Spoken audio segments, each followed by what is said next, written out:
नमस्कार, अजय चतुर्वेदी।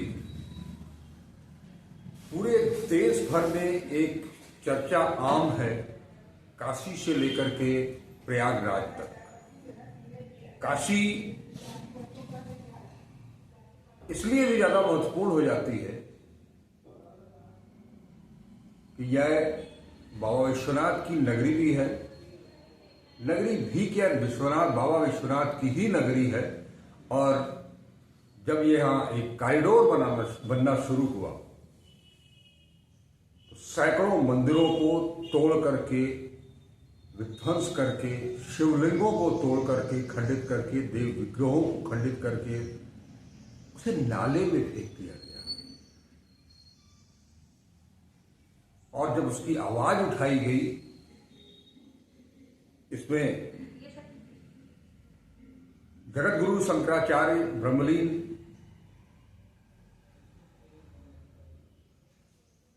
जो थे, उनके शिष्य, जिनका मठ श्री विद्या मठ यही काशी में है। आज के शंकराचार्य स्वामी अवधूतेश्वरानंद ने मुखर आवाज उठाई थी उन खंडित शिवलिंगों को लेकर के, देव विग्रहों को लेकर के सवाल खड़े किए थे।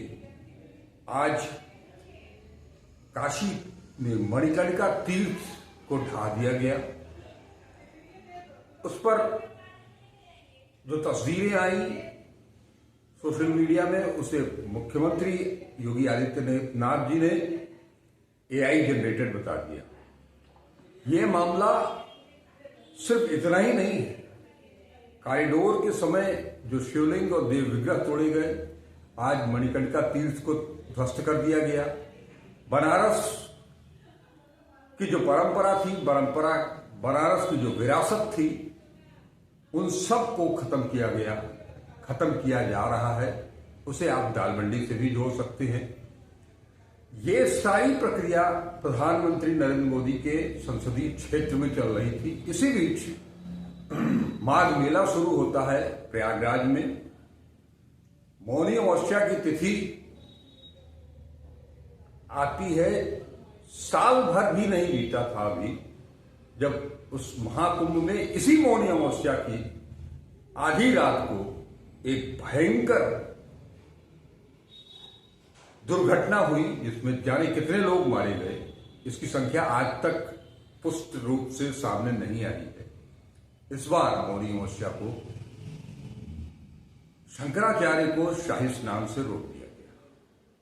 वो अब भी रोका ही नहीं गया, बल्कि उनके शिष्यों को, बटुकों को उनकी चुटिया पकड़ करके खींच करके उन्हें मारा गया। उनकी ब्रेन, जैसा कि शंकराचार्य भी कह रहे हैं कि उनकी ब्रेन वॉशिंग तक की गई, कोशिश की गई।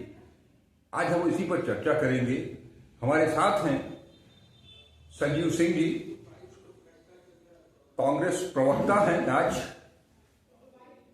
संजीव सिंह जी से इस मुद्दे पर मैंने बात करने के लिए इसलिए भी पहल की है कि जब काशी में मंदिर तोड़े जा रहे थे, शिवलिंग तोड़े जा रहे थे, उनको नालों में फेंका जा रहा था, तो काशी की तरफ से, काशी की जनता की तरफ से बुलंद आवाज उठाने वालों में से संजीव जी भी रहे। संजीव जी, हम जानना चाहेंगे कि काशी और प्रयाग दोनों तीर्थ स्थल हिंदुओं का एक सबसे बड़ा, जिसे आप कहेंगे कि भगवान ही मानते हैं हम सब, क्योंकि आदिदेव शंकर के ही स्वरूप के रूप में शंकराचार्यों को जाना गया है, वही हमें बताया गया है। इस पूरे प्रकरण को आप किस रूप में देखते हैं? सबसे पहले तो आपके सम्मानित दर्शकों के बीच में ये जो प्रकरण चल रहा है, इसमें मैं निवेदन के साथ कहना चाहता हूं कि कम से कम अब वो आंखें खोलें। इसलिए आंखें खोलें कि जब आपके धर्म, आपकी संस्कृति या आपकी पहचान ही लुप्त हो जाएगी, तो किस पक्ष के साथ खड़े होंगे या किस विपक्ष को गाली देंगे? इसलिए कह रहा हूं कि जिस पक्ष के साथ आप खड़े थे अब तो उसमें झांकिए आप। जहां तक काशी की बात रही और मणिकर्णिका घाट में जो विध्वंस देवी अहिल्याबाई होलकर को लेकर के उनके द्वारा जो उनकी मूर्ति जो तोड़ी गई, तो काशी के प्रति जैसा आपने कहा कि हमारा लगाव कॉरिडोर के समय इसलिए था कि मेरा जन्म बनारस में हुआ है, गंगा के घाट के किनारे अपनी बाल्यावस्था से लेकर किशोरावस्था, और अब तो ऐसी अवस्था आ गई कि मुझे लगता है काशी जन ही दूर हो चुके। बाबा विश्वनाथ के दर्शन हम लोग के जो प्रतिदिन दिनचर्या का अंग होता था वो भी दूर हो चुका है, क्योंकि जो काशी जन है वो गोस्वामी तुलसीदास जी की जो रामचरितमानस जो यहाँ गंगा घाट पे 80 के बगल में 80 घाट के बगल में अब तो तुलसी घाट हो गया है, वहां पे जब उन्होंने लिखा था तो उसमें बाल्यकांड आता है। और बाल्यकांड में हम सब हिंदी के छात्र है, दोहा चौपाई सोरठा होता है, तो एक सोरठा है बाल्यकांड का। जो व्यक्ति काशी को जानता है, जो काशी के मर्म को लेके जीता है, उसको कहा था कि मुक्त जन्म महि जान ज्ञान खान अघान कर जह बस शंभु भवानी सो काशी से न। तो ये साई काशी कृष्ण, तो ये जो सोरठा है, इस चीज को गोस्वामी तुलसीदास ने कहा कि ये काशी मुक्ति के लिए जानी जाती है, मोक्ष की प्राप्ति के लिए की जाती है। और हम सब जानते हैं कि जब बाबा विश्वनाथ के उस भव्य मंदिर के अगल बगल में की जब कैबिनेट को वट वृक्ष को तोड़ा जा रहा था, और तोड़ करके जब कॉरिडोर, मैं कॉरिडोर तो नहीं कहता, मैं उसको बार बार कॉरिडोर कहता हूं, क्योंकि मेरे नाम से हाईकोर्ट में PIL आज भी हाईकोर्ट के इलाहाबाद में। तो ये इसलिए थी कि उस समय जब कॉरिडोर बना, उसका उद्घाटन करने प्रधानमंत्री यहाँ के सांसद माननीय नरेंद्र मोदी जी आए, तो सबको याद होगा उन्होंने कहा कि आज उन्होंने बाबा को मोक्ष दिला दिया। अजीब मूर्खता है, पूरी दुनिया से लोग जिस काशी में बाबा विश्वनाथ के नगरी मां के मोक्ष प्राप्ति बाबा और गोस्वामी तुलसीदास की रचना कहती है, और फिर ये कहती है कि ज्ञान खान अगहान कर, जो ज्ञान की खान है।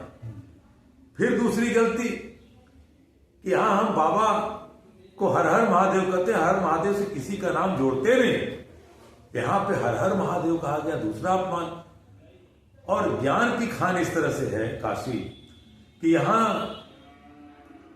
ही भगवान गौतम बुद्ध आए थे, और गौतम बुद्ध जब सारनाथ में ज्ञान प्राप्ति हुई उनको, तो अपने 5 शिष्यों को जब उन्होंने बौद्ध धर्म का उपदेश दिया, तो वही 5 शिष्य तो निकल करके देश और दुनिया में गए, और वही बौद्ध धर्म जापान पहुंचा, और उसी बौद्ध धर्म से जापान में जो पैगोडा संस्कृति हुई, और पैगोडा संस्कृति का जो मूल स्वरूप क्योटो के शहर के रूप में दिखा, जो मुश्किल से 550-600 साल पुरानी संस्कृति है। हमारे सांसद जी ने कहा कि अब काशी को क्योटो बनाए, क्या विडंबना है। काशी बाबा विश्वनाथ जिस तरह से अजन्मे है, काशी उसी तरह से अजन्मी है। ये कोई मूर्ख ही होगा कि जो काशी के जन्म के बारे में बात करेगा और काशी की किसी दूसरी संस्कृति को थोपने की बात करेगा, क्योंकि पूरी दुनिया में 2 ही शहर हैं, हमारी पहली काशी बाबा विश्वनाथ की और दूसरा रोम है, और इस पे थोपने का काम किया गया। तो ये इस तरह का जो घमंड अहंकार, ये काशी में जब कॉरिडोर के नाम से शुरू हुआ, वो लगातार आज चलता आ रहा है। और देवी अहिल्याबाई ने जीर्णोद्धार कराया, काशी विश्वनाथ मंदिर का कराया, उसके साथ उन्होंने सोमनाथ में कराया, ऐसे तमाम मंदिर हैं। और यहीं पे मणिकर्णिका जिसका कि पौराणिक महत्व है, और उसका जीर्णोद्धार कराया। उसके बाद यहां पर उसको तोड़ करके एक जो कहना नहीं चाहिए, जो एक तरह का विकास, कुंठित विकास जो छाया हुआ है, हर जगह मोहर लगाने की, दिल्ली से लेके बनारस तक। आप कम से कम आप जहां करना हो दिल्ली में करिए, बनारस के बाहर करिए, लेकिन जहां काशी वासियों की आत्मा जिन पौराणिक चीजों में, क्योंकि वो हमारे स्कंद पुराण में, हमारे काशी खंडोक्त में ऐसे तमाम मंदिर हैं क्योंकि ये काशी के लोग जानते हैं, उनकी आत्मा में बसती चीजें, और आप उसको तोड़ करके अधिकारी महोदय कहते हैं कि हाँ हाँ टूटा है, एक मंत्री स्थानीय रविंद्र जायसवाल कहते हैं वह स्वीकार करते टूटा है, और उसके बाद उत्तर प्रदेश का मुख्यमंत्री जो पीठाधीश्वर है आने पर धमकी, और धमकी इस बात की कहते हैं कि साहब एआई जनरेटेड चीजें चल रही है, और हम कांग्रेस के लोग हम तब भी मान लेते कि चलिए हम गलत थे, लेकिन वो जो मीडिया के लोग, वो जो वहां के बाबा और जो स्थानीय लोगों ने पहले वहां की वीडियो फुटेज चलाई, उनके ऊपर कोई एफआईआर नहीं। जिन्होंने एफआईआर, जिनके ऊपर एफआईआर किया वो कहीं हमारे कांग्रेस पार्टी के सांसद, आम आदमी पार्टी के सांसद और भी लोगों पर मुकदमे किए गए। हम लोग जब यहाँ पे पुरातत्व विभाग एक है जहां वो मूर्ति रखी गई, जहां पे कहा जा रहा था, हम देखने तो जा रहे थे मीडिया के लोगों के द्वारा, वो तो कांग्रेस के नहीं थे, वो विरोधी तो नहीं थे, वो तो आपकी भी बात करते हैं, वहां हमें गिरफ्तार कर लिया जाता है। अब तो वहां और घेरेबंदी कर दी गई, घेरेबंदी। कोई तो अब योगी आदित्यनाथ जी कहते हैं एआई है, एक्चुअल में एआई नहीं, मुख्यमंत्री जी आपके और आपके प्रशासन की बेहयाई, आप सच को स्वीकार नहीं करना चाहते। और इतना ही नहीं, देवी अहिल्याबाई होलकर की जो उनकी ट्रस्ट है, वहां इंदौर से उस ट्रस्ट के चेयरपर्सन यशवंतराव होलकर की तो चिट्ठी आई, उसको तो आपने प्रशासन ने, आपके प्रशासन ने स्वीकार कर लिया। उसमें तो साफ लिखा है कि भाई टूटी मूर्ति हमें वापस दे दी जाए, जो लोग दोषी कार्रवाई की जाए, और अगली बार का काम हो तो हमारे लोगों के सहयोग से उनके ऊपर मुकदमा क्यों नहीं किया। हाँ आप डर गए।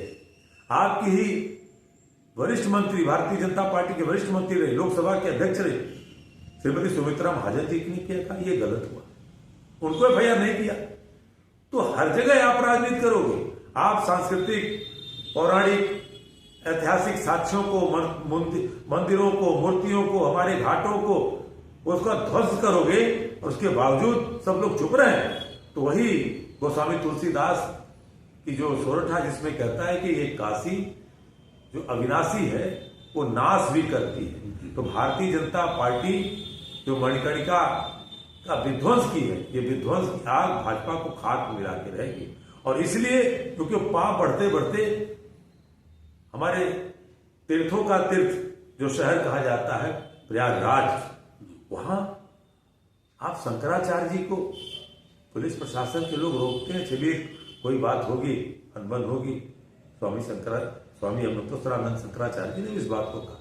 लेकिन जिस तरह से उनकी बैठकों की शिखा पकड़ के पटक पटक के मारा जा रहा है, बुजुर्ग उनके शिष्य हैं, उनको स्वयं उनके वीडियो कह रहे मुझे जूतों से, लातों से मारा गया, और इसलिए क्योंकि उन्होंने आपके कोरोना पे सवाल उठाया था, इसलिए उन्होंने आपके जब पिछले बार जब आपके किसी मौनी अमावस्या के दिन दुर्घटना हो गई योगी जी, तो आपने सुबह आप भोर की घटना हुई और रात 10 बजे तक आपने स्वीकार नहीं किया था, और बहुत मुश्किल से प्रयागराज प्रशासन ने कहा कि साहब 28 लोग या 30 लोग मरे हैं, और एक इंटरनेशनल मीडिया ने सच ला करके रखा कि नहीं साहब 84 लोग मरे थे।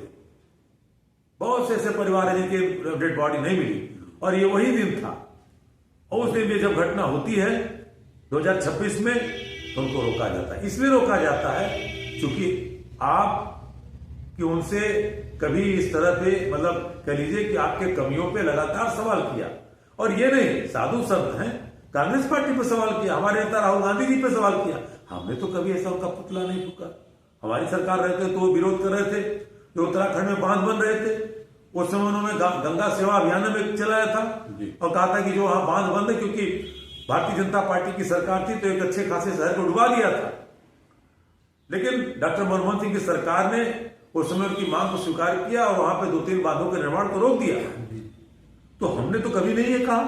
और आप योगी आदित्यनाथ जी, आप इस तरह से क्रोधित हैं कि आप एक शंकराचार्य से, पहली बात कि आप जब गेरुआ वस्त्र धारण कर लिए तो आप धर्मशास्त्र से हट करके आपने भारत के संविधान की शपथ ली, और भारत का संविधान ये कहता है कि आप धर्मनिरपेक्ष सत्ता की रक्षा करेंगे, और धर्मशास्त्र के अनुसार आप धर्मगुरु हो सकते हैं जहां आप एक विशेष धर्म के, आप नाप संप्रदाय के सब कुछ सर्वे सर्वा। तो आज एक संविधान के तहत एक पीठाधीश्वर इस रूप में आता है कि एक धर्म के, सनातन धर्म के सबसे सर्वोच्च माने जाने वाले शंकराचार्य को बेइज्जत किया जाता है। और वहां पर एक अधिकारी कहता है, आधी रात को नोटिस दी जाती है उस जिला अधिकारी के द्वारा कि आपको कैसे मान लें आप शंकराचार्य हैं। योगी जी, आपको कैसे मान लिया जाए कि आप पीठाधीश्वर हैं? क्योंकि इन सब परंपराओं में उत्तराधिकार चलता है। जैसे आप उत्तराधिकारी बने आप अपने नाथ संप्रदाय के, वैसे ही स्वामी स्वरूपानंद जी के उत्तराधिकारी स्वामी मुक्तेश्वरानंद जी बने और चारों पीठों ने माना। सब छोड़ दीजिए, प्रधानमंत्री जी तो जो अपने मित्र मुकेश अंबानी की बेटी के शादी मिलते हैं तो पैर छू करके शंकराचार्य जी से आशीर्वाद लेते हैं। और शंकराचार्य जी ने अपने गले की माला प्रधानमंत्री जी को पहनाई, तब उनके ऊपर सवाल नहीं पूछा था क्या मोदी जी ने? उतना ही छोड़ दीजिए, जब स्वामी मुक्तेश्वरानंद जी जब आपके प्रधानमंत्री जी के मित्र गौतम अडानी के घर एक सांस्कृतिक कार्यक्रम में जाते हैं तो वहां तो दोनों पति पत्नी पैर छूते हैं, शंकराचार्य के रूप में आशीर्वाद लेते हैं। तब गौतम अडानी ने क्यों नहीं पूछा कि आपको शंकराचार्य कैसे माने? उतना ही नहीं, उत्तर प्रदेश की राज्यपाल आनंदीबेन का पत्र है पिछले वर्ष कुंभ में, जब उसके पहले भी कि जब स्वामी स्वरूपानंद जी की मृत्यु हो गई थी तो शंकराचार्य के नाम से वो भी चल रहा है सोशल मीडिया में।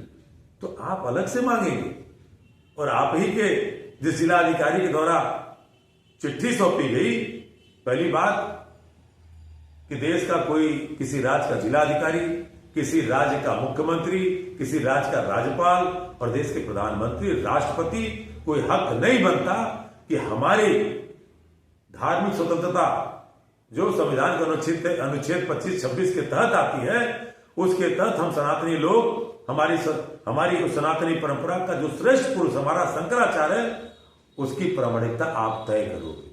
लेकिन आपका प्रशासन कहां था उसकी भी सच्चाई बता दो कि आपके ही बहुत शिष्य, आपके ही बहुत करीबी एक बाबा डिफेंडर है, 300 करोड़ की गाड़ियों से चलता है, वो डिफेंडर है कि लफंडर है आप तय करिए।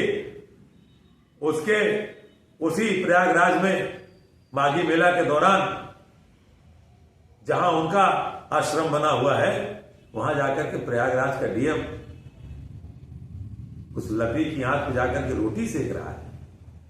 एक जिलाधिकारी की यही हैसियत रह गई। एक तरफ शंकराचार्य को नोटिस दिया जा रहा है और पूछा जा रहा है कि आपको कैसे मान लें, और दूसरी तरफ एक कथित बाबा डिपेंडर है उसके चूल्हे पर रोटी सेक रहा जाके प्रयागराज का डीएम। सत्ता का ऐसा घिनौना चित्र कभी नहीं देखने को मिला। और आज दुख इसलिए है कि आप योगी आदित्यनाथ जी अहंकार की सत्ता में डूबे और ये अहंकार रावण को भी खा गया था।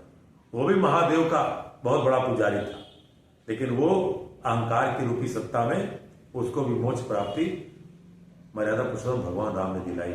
और आपकी सत्ता को भी मोक्ष प्राप्ति महादेव ही करेंगे अगर आप माफी नहीं मांगते। सर संजय जी, क्या इसमें कोई राजनीति भी दिखाई देती है? संघ, भाजपा, दिल्ली, लखनऊ की कोई राजनीति को भी आगे बढ़ा करके हिंदू परंपरा, सनातन हिंदू परंपरा जिसके आचार्य हैं शिखर पुरुष स्वामी शंकराचार्य जी हैं, स्वामी मुक्तेश्वरानंद जी, उन पर निशाना साधते हुए उनको बीच में ला करके आपसी रंजिश की राजनीति को भी आगे बढ़ाया जा रहा है। जिस तरह से केशव प्रसाद मौर्य बीच में अचानक से आ जाते हैं, वो प्रणाम करते हैं श्री चरणों में। प्रधानमंत्री जी तो इन सब चीजों पर जैसे भी कोई महत्वपूर्ण मुद्दा आता है उस पर वो खामोशी बरत लेते हैं। इसे किस रूप में देखा जाएगा? देखिए, सबसे पहली बात कि आरएसएस और भारतीय जनता पार्टी, पूर्व में मैंने कहा कि ये पहली बात कि जिसको मां कहते हैं उसको दगा देते हैं, उसको ठगते हैं। गंगा जी को मां कहा, क्या किया? जो मां अविरलता निर्मलता को लेकर के वेंटिलेटर पड़ी है, उस मां की धारा में जल की अविरलता नहीं है, निर्मलता तो छोड़ दीजिए। उसमें नहर खोदी गई थी, स्वेज नहर बना रहे थे कि साहब हल्दिया से फिर बनारस से और वो सुंदरवन तक जाएगा, तो मां को, गंगा को मां कहते ठगा। दूसरी तरफ गाय को मां क्या कहते हैं? जिन जिन राज्यों में नॉर्थ ईस्ट में इनकी सरकार है, इनके मंत्रियों ने कहा कि हम गाय खाएंगे, हम बीफ खाएंगे, हम नहीं रोक सकते। और आप गाय को माता कर करके आप ही की सरकार में आज बीफ क्रांति, जिसको मोदी जी जब आए थे 2014 के चुनाव के पहले, मुझे अच्छी तरह ख्याल है, इलाहाबाद अब तो प्रयागराज हो गया, वहां के परेड ग्राउंड में कहा था भाषण देते हुए कि मेरी सरकार बनेगी तो हम पिंक रेवोल्यूशन को समाप्त कर देंगे।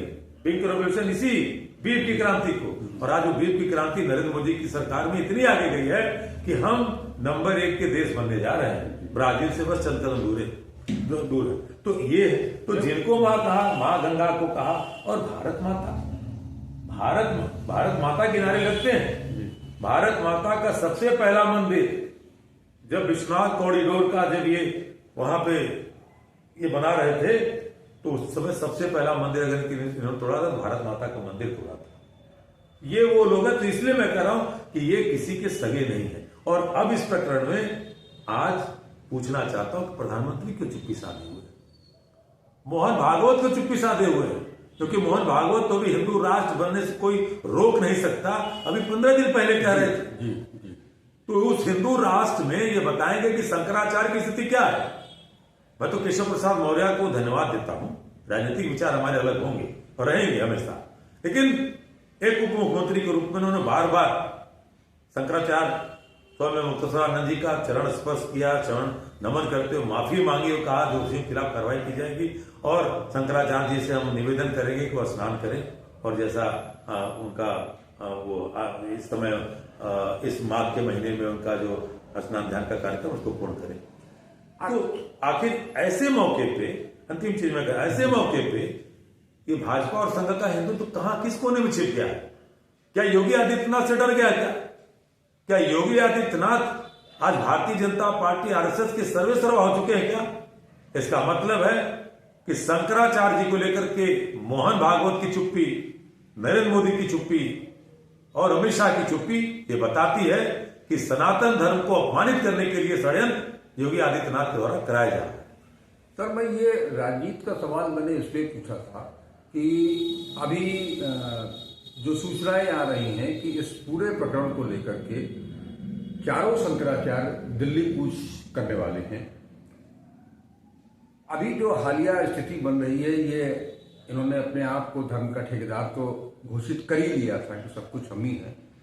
ऐसे में अगर उत्तर प्रदेश में 2 स्नान बीत गए, मौनी अमावस्या का भी स्नान बीत गया और वसंत पंचमी का भी स्नान, 2 महत्वपूर्ण स्नान बीत गए हैं।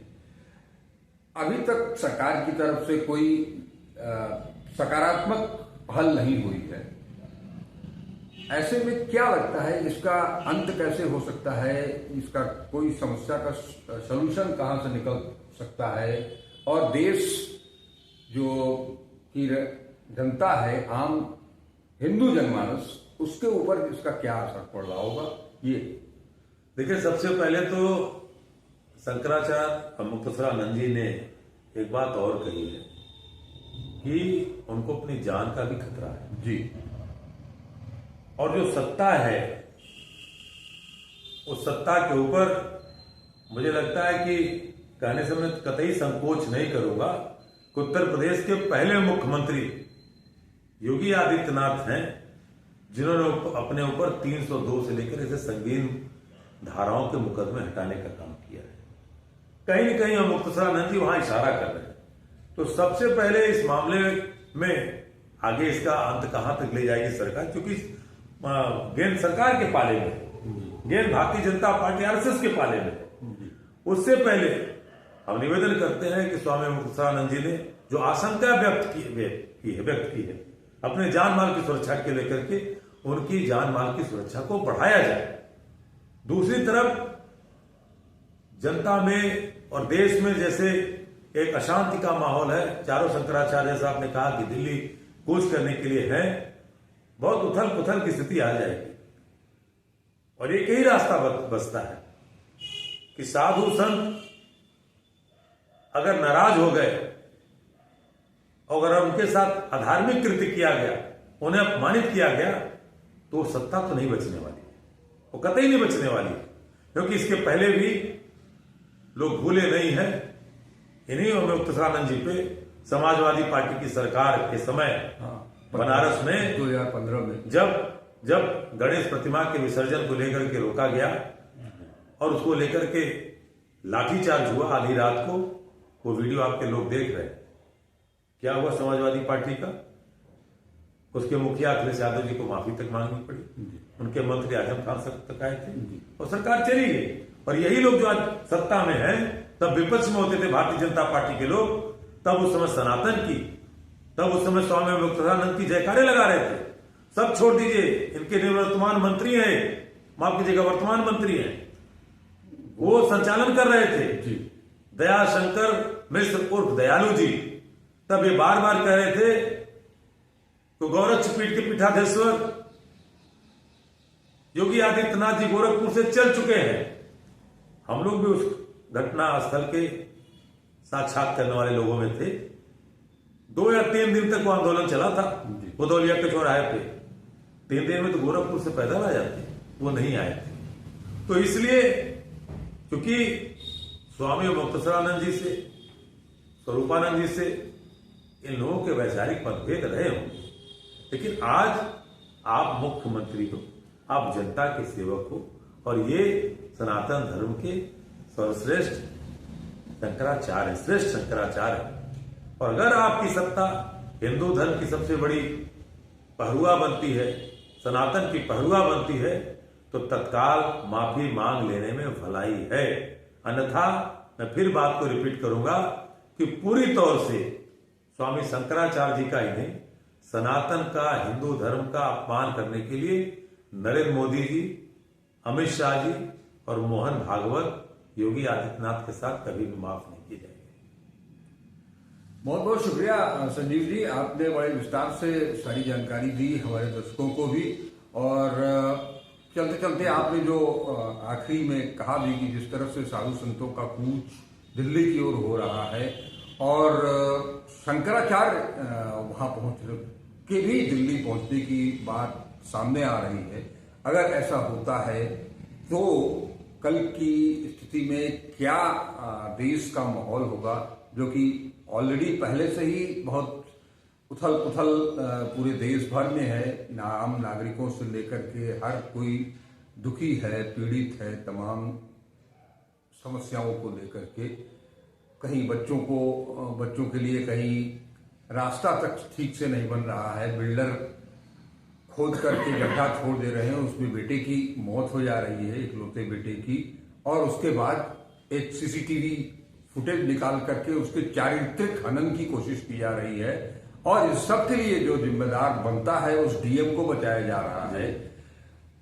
बुनियादी सुविधाओं के नाम पर आप राजस्थान में, मध्य प्रदेश में चले जाइए तो राजस्थान में चले जाइए, कहीं भी मध्य प्रदेश में तो दूषित पानी पीने से 22-23 लोगों की मौत हो जाती है। सैकड़ों लोग जो है वो अस्पताल में भर्ती होते हैं और नगर विकास मंत्री उसको घंटा घंटा करता है, फोकट का सवाल बोलता है। ऐसी स्थिति में जहां पूरे देश भर में हर पल थोड़ी कुछ देर के बाद बेटियों के साथ जो है वो दुराचार हो रहा हो, उनका एक बिना मतलब के इखलाक को जेल में बंद करके रखा गया हो। और अब तो एक नया जो यूजीसी की गाइडलाइन आई है उसे लेकर के तमाम लड़के छात्र बहुत दुखी हैं और उसका विरोध प्रदर्शन कर रहे हैं। इन तमाम विसंगतियों के बीच अगर ये धार्मिक उन्माद भी सामने आता है तो ये देश के लिए बहुत घातक होगा, देश के अमन चैन को कायम रखने के लिए बहुत घातक होगा। लिहाजा हम सब की प्रार्थना यही होगी कि कोई सकारात्मक पहल सरकार की तरफ से, आरएसएस की तरफ से, दिल्ली सरकार की तरफ से कोई सामने आवे, ताकि हमारा जो अपना सनातनी हिंदुत्व है उसकी भी रक्षा हो सके। बहुत बहुत शुक्रिया। आपको वीडियो कैसा लगा जरूर बताइएगा, ज्यादा से ज्यादा लोगों तक इस वीडियो को पहुंचाइएगा। और अब तक अगर चैनल को सब्सक्राइब नहीं किया है तो इसे सब्सक्राइब जरूर कर लीजिएगा। नमस्कार, अजय चतुर्वेदी।